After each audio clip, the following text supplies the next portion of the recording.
So what's better, an Abrams tank or a T-90? The never before having seen combat T-14 or the Leopard? It doesn't really matter, at least in terms of how tanks are being used in the war in Ukraine.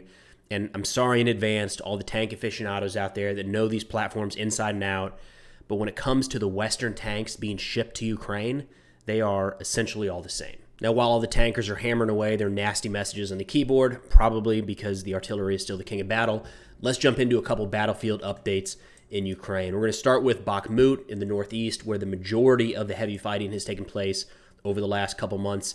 As of today, March 13th, the city of Bakhmut, at least the western portion and the western entrances to Bakhmut, are held by Ukrainian forces. I'm going to throw up some comparisons on the screen here using live UA map. And I know a lot of people don't like this map. It turns out people get frustrated no matter what map you use. I like this one when comparing two periods of time. I haven't found another good map that you can easily shift between dates and kind of see the territorial gains and losses, from one date to another. Live UA map is really easy for that. So looking at live UA map, the changes in Bakhmut over the last 2 weeks from the beginning of March, Russian forces have made more advances in the eastern part of the city, really pushing up to the river. And the northern approach has generally stalled out, might be too strong of a word. They've not continued pressing from the north. More of the advances, at least in the last couple of weeks here, appear to be to the south of Bakhmut, approaching Chasiv Yar. Good luck figuring out what's going on in and around Bakhmut. It's just been a complete mix of reporting over the last couple of weeks. There were some unsubstantiated reports and videos and pictures supposedly showing Ukrainian forces withdrawing, which, to be fair, I think the first one of those I saw was probably like 2 months ago. And then right after that, there were more substantiated reports that Ukrainian forces were actually reinforcing the city, sending more troops in. On top of that, there's been a bunch of mixed messaging from NATO, the United States, and Ukrainian leadership.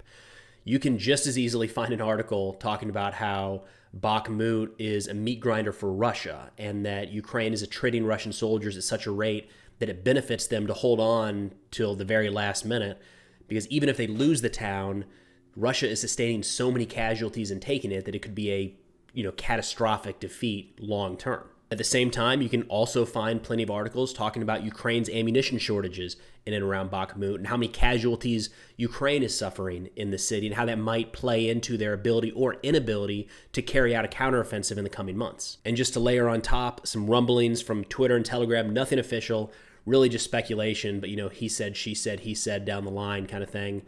Supposedly, there is a Ukrainian force massing in Chasiv Yar that could be attempting some sort of counteroffensive in the Bakhmut area. Moving south to Avdiivka, because Bakhmut is not the only place that's seen an uptick in fighting over the last few days, weeks, and months. According to live UA map, it does look like Russia has made some territorial gains to the southwest of the city. And then the last place that saw a bit of a shift on the map is a bit further south in Marinka. And this is an area that's been the front line of the fight really since 2014. So any change in and around Marinka is substantial because those fortifications and the fighting positions are pretty stable. And it does look like over the last couple weeks that Russia has pushed the line a little bit further west. So 3 areas worth keeping an eye on, as well as Volgodar a little further to the south, where the fighting does continue, but there hasn't been a lot in terms of territorial gains, either by Russia or retaking territory by Ukraine.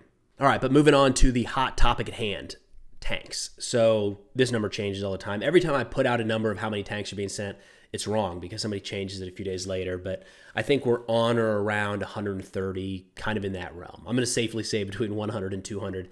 That matters. Getting new tanks matters. It's very, very important in this war. Tanks have played a big role. So I don't want to downplay that any tanks at all are heading to Ukraine. That will be very important for any sort of offensive operation Ukraine tries to kick off in the coming months. Tanks are best utilized in an offensive maneuver style of warfare. They can be used in the defense and can still be effective in that manner. But the weapons platform is really designed to shoot, move, and communicate, if you will. And I would expect that's how Ukraine is going to use all of these Western tanks when they arrive in country. I mean, if you've got nothing else, then a tank in a dugout position behind a trench line, it's something. It's not bad, but you're taking away one of its main benefits. You're taking a mobile platform and turning it static. At that point, you might as well replace it with a towed howitzer, an anti-tank guided missile. Free the tank up to do maneuver things. Now, for the majority of this war, Russia has been on the offensive and Ukraine on the defensive, which is one of the reasons why Russia's tank losses are substantially higher.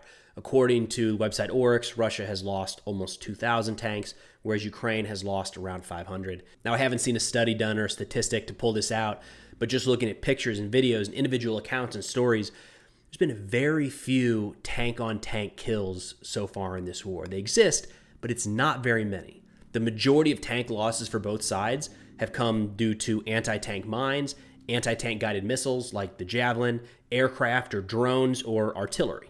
So back to my original point, the Abrams, Leopard, and Challenger tanks that the West is sending to Ukraine can be destroyed by those very same means. And yes, all of these tanks do have their own unique specifications and technological advantages. Some can acquire targets further away, some are faster, some have better armor, and tanks do matter. For Ukraine to be successful in actually pushing Russia out of their territory, they need tanks to do that. They have lost tanks, and now the West is helping to replenish their supply of tanks. But for any armored platform to be used in an offensive capacity in this war, they're going to have to travel across a minefield, under artillery fire, dodging anti-tank guided missiles and drones, which at that point, all the little technological advantages don't really matter. So as far as Ukraine is concerned, why not ask for the most advanced weapons platform possible?